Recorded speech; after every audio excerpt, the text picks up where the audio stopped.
Hai guys, apa kabar kalian semua? Welcome back to Ruang Gelap dengan gue Amira. Dan video kali ini kita akan membahas kasus-kasus sekolah di Indonesia yang sempat viral, ada juga yang agak sedikit terlupakan. Karena akhir-akhir ini ada banyak kasus yang menyangkut tentang sekolah. Makanya kita terinspirasi untuk membuat sedikit rangkuman peristiwa-peristiwa yang menyangkut tentang sekolah. So, tanpa berlama-lama lagi langsung aja kita masuk ke cerita. Welcome to Ruang Gelap.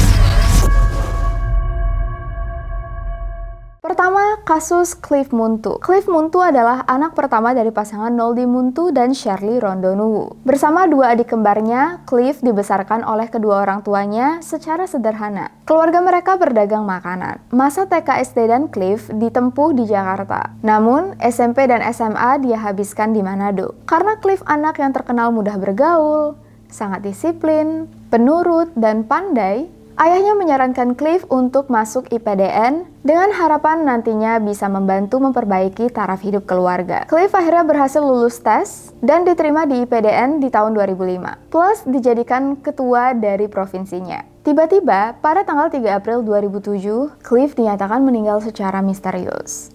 Dari keterangan kampus, Cliff dinyatakan meninggal dunia di Rumah Sakit Al-Islam Bandung. Kemungkinan karena gangguan organ hati. Tapi dokter rumah sakit membantah dan bilang Cliff sudah meninggal sebelum sampai ke rumah sakit. Keluarga jadi bingung. Sebenarnya Cliff kenapa? Kok bisa tiba-tiba meninggal? Jadi dilakukanlah otopsi jenazah. Hasilnya terjadi pendarahan pada jantung, paru-paru, limpa, hati, ginjal, otak, alat vital, dan dada Cliff. Gak cuman itu, ahli menemukan ada bekas suntikan formalin di bagian bekas lebam yang ada di area dada dan perut Cliff, yang diduga sengaja dilakukan untuk menyamarkan bekas lebam. Dan anehnya, tidak ada bukti infeksi hati maupun obat-obatan terlarang. Hasilnya tidak cocok dengan keterangan dari IPDN. Akhirnya, karena terdesak, ada 5 senior yang mengaku telah memukuli Cliff di tengah malam sebelum Cliff meninggal.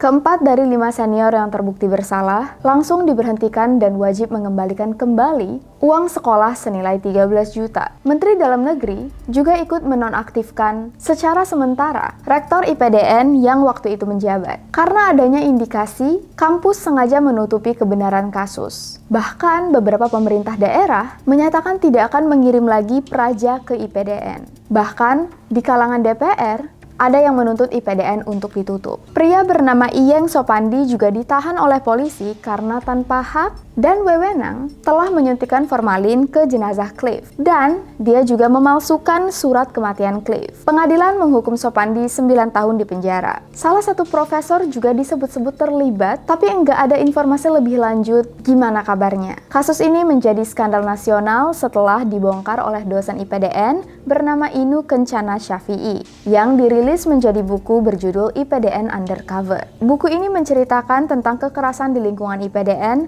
dan 17 kematian tak wajar di kampus selama tahun 1990 sampai 2007. Cliff Muntu dimakamkan pada tanggal 6 April 2007 di Pemakaman Umum Kairagi, Manado. Mari kita doakan yang baik-baik untuk Cliff dan juga keluarga yang ditinggalkan. Kasus kedua adalah kasus siswi yang bunuh diri di SMP 147. Siswi SMP berumur 14 tahun yang bernama Nadia menjadi korban bullying di sekolah secara verbal dan kondisi ini tidak diketahui oleh keluarga Nadia. Pada tanggal 14 Januari 2021, Nadia merasa sakit kepala sejak dia baru bangun tidur, tapi masih pergi ke sekolah. Nah, waktu jam pelajaran kosong, Nadia izin dengan teman-temannya ingin tidur sebentar di UKS. Dan waktu Nadia terbangun, ternyata sudah siang. Semua orang sudah pulang dan kelasnya kosong. Tas Nadia yang tertinggal di dalam kelas ternyata sudah disita oleh guru yang mengira Nadia bolos. Karena takut dimarahi, sekitar jam 2:30 sore, Nadia menelpon salah satu kakaknya. Kakaknya berusaha menenangkan Nadia. Jangan takut, pulang dulu aja. Nanti besok kakaknya dan ayahnya bakal datang ke sekolah. Bakal bantu menjelaskan. Tapi ternyata Nadia memutuskan untuk nggak pulang. Sekitar jam 3, Nadia ngirim pesan ke teman-temannya. Ini fotonya.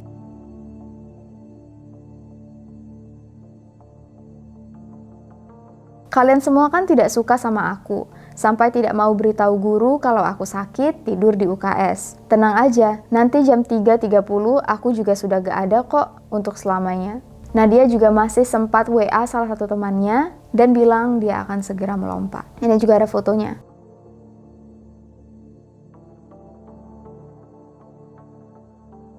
Lalu menurut salah satu pengakuan guru yang sedang sholat asar di sekolah, tiba-tiba ada bunyi keras yang jatuh, diiringi dengan jeritan siswa. Nadia ditemukan terjatuh di lapangan upacara dan langsung dilarikan ke Rumah Sakit Kramat Jati. Nadia masih sempat dirawat selama 2 hari sebelum akhirnya menghembuskan nafas terakhirnya. Kasus bunuh diri remaja akibat bullying sudah banyak terjadi sebelumnya. Perkara bullying seringkali dianggap remeh, padahal benar-benar bisa melukai mental korban dan punya efek jangka panjang, bahkan sampai menghilangkan nyawa. Data statistik menunjukkan sebanyak 20,7% remaja pernah menjadi korban bullying.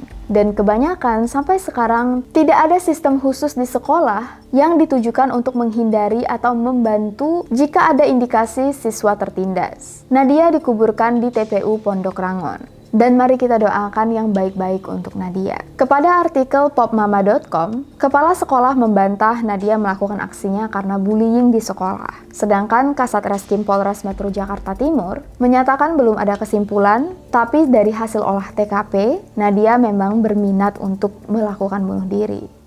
Oke, kita lanjut ke kasus berikutnya. Lagi-lagi, kasus Jis. Ini kasus yang sangat kontroversial. Terlepas dari banyaknya media yang memberitakan kasus ini sebagai kasus nyata, ada terlalu banyak bukti janggal yang juga sulit untuk dipercaya, yang mengarah pada indikasi bahwa kasus ini sepertinya sudah dicampur tangani oleh orang-orang dengan kepentingan pribadi. Berawal dari laporan seorang ibu bernama Teresia yang menyatakan anaknya yang bernama Mark, yang waktu itu duduk di bangku TK JIS, dicabuli oleh 2 petugas sekolah, 1 laki-laki dan 1 perempuan. Hasil visum yang menyatakan tidak ada luka tapi bukan berarti cerita anak tidak benar, dijadikan sebagai barang bukti. Padahal petugas medis tidak berhak memasukkan opini mereka ke dalam hasil visum atau hasil keterangan apapun. Ada juga bukti visum kedua dan ketiga dari rumah sakit yang berbeda. Tapi bukti visum kedua bukanlah hasil final pemeriksaan. Sedangkan bukti ketiga jauh lebih bermasalah karena ternyata dokter tidak memeriksa korban dan langsung menulis laporan saja. Mark, anak yang diduga menjadi korban, memilih 5 foto petugas sebagai pelaku yang mencabulinya. Mereka adalah Agun, Awan, Afriska, Zainal, Syahrizal, dan Azwar. Selama pemeriksaan, kelima tersangka mengaku diinterogasi dengan sangat tidak manusiawi, termasuk ditelanjangi, dilecehkan, dan dipaksa sampai mengaku. Azwar akhirnya meninggal dunia secara misterius dan jenazahnya tidak diautopsi. Namun dari laporan, Azwar dikatakan bunuh diri dengan cara meminum cairan pembersih toilet. Wallahu a'lam. Seiring proses penyelidikan, muncul pengakuan baru dari 2 anak yang bernama Alex dan Dennis. Mereka mengaku dilecehkan oleh guru dan kepala sekolah. Nama guru Ferdinand Chong dan Neil Bentelman ikut terseret. Karena tidak ada TKP dan anak-anak lupa di mana dan kapan kejadian terjadi, penyelidikan berpusat pada bukti hasil visum dan kesaksian anak-anak yang didampingi oleh psikolog, tapi para psikolog ini diberitakan tidak netral, punya kepentingan masing-masing. Sehingga akhirnya, keempat petugas yang tertuduh dijatuhi hukuman 8 dan 7 tahun di penjara serta denda 100 juta rupiah. Sedangkan kedua guru, Ferdinand dan Neil, dihukum 10 tahun di penjara dan denda 100 juta. Setelah pengadilan menjatuhkan hukuman, secara resmi IIDI menyatakan salah satu bukti visum yang sangat penting dan bisa dibilang jadi bukti terkuat dalam pengadilan, menyalahi aturan dan tidak bisa dipakai sebagai bukti di pengadilan. Tapi keputusan sudah dijatuhkan, jadi para tersangka sudah dijatuhi hukuman duluan. Makanya kasus ini sangat kontroversial. Kasus Jis sudah pernah Ruang Gelap bahas dengan sangat detail. Kalian bisa klik ada part 1, part 2-nya di sini. Nontonnya nanti aja ya, selesain video ini dulu. Oke, kasus selanjutnya, dugaan skandal kepala sekolah di Jawa Timur. Karena kasus ini yang paling baru dan sejauh ini masih dalam penyelidikan, tersangka juga masih belum mengaku, Jadi mari kita sensor dulu nama-nama dalam kasus ini. Salah satu sekolah pioner dengan sistem double track di Jawa Timur sedang berurusan dengan polisi akibat tuduhan pelecehan seksual yang dilaporkan oleh 21 siswa dan alumninya. Dilansir dari urbanasia.com, laporan ini pertama kali dibawa oleh Ketua Komnas Perlindungan Anak pada akhir Mei 2021 lalu ke Polda Jatim. Dari kesaksian korban, pelecehan ini dilakukan oleh kepala sekolah dan sudah berlangsung sejak tahun 2009.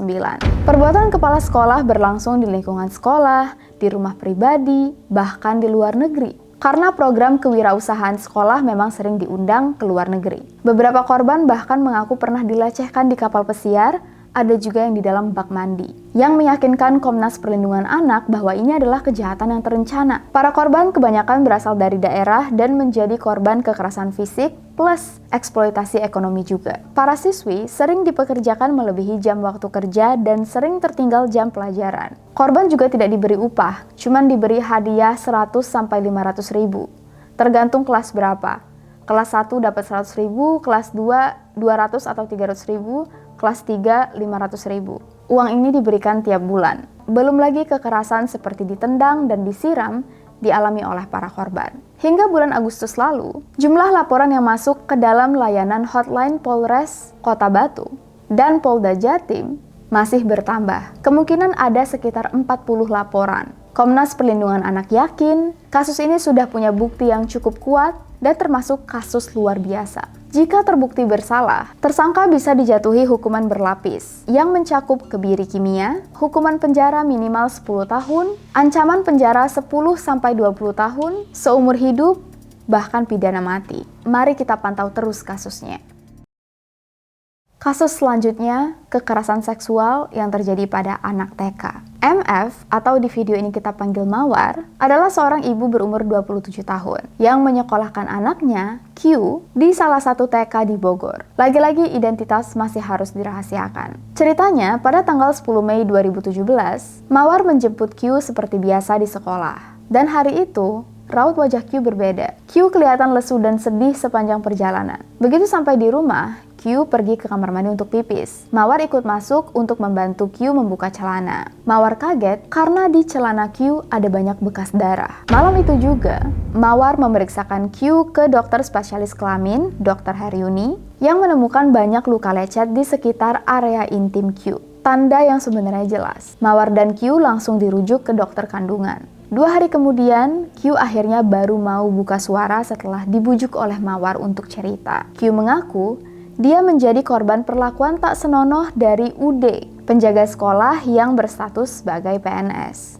Besok harinya, Mawar langsung membawa Q ke dokter kandungan dan melapor ke polisi, yang kemudian merujuk mereka untuk kembali melakukan visum. Setelah mendapat bukti baru dari dokter kandungan dan hasil visum, laporan kembali diserahkan ke polisi. Tapi, Ketua Dinas Pendidikan Bogor ternyata masih memperkerjakan tersangka, meskipun sebelumnya sempat berjanji akan memecat UD. Pihak sekolah juga menjamin tersangka agar tidak ditahan dulu. Jadi, pihak polisi menurut grid.id, menyuruh Mawar untuk pasrah. Karena sudah banyak kasus seperti ini yang gugur akibat kekurangan saksi. Dan sayangnya, kita nggak menemukan kelanjutan kasus ini.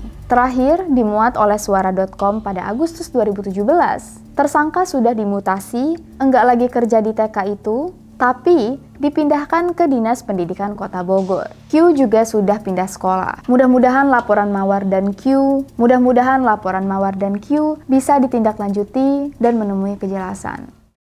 Dan itulah tadi beberapa peristiwa atau skandal atau kasus yang melibatkan sekolah-sekolah di Indonesia. Kemarin kita juga sempat bahas tentang sekolah SMK Bipuri. Kalian bisa klik di sini untuk tonton videonya. Kalau misalnya ada kasus lain yang belum masuk di dalam video ini, silakan tulis di kolom komentar. Kalau kalian mau request kasus dan ngirim cerita, kalian juga bisa langsung kirim ke email ini. Thank you so much untuk kalian yang sudah nonton video ini sampai habis, sudah setia nonton Ruang Gelap. Apabila ada kesalahan, gua mohon maaf. See you guys in the next video. Please stay safe, take care, and stay alive.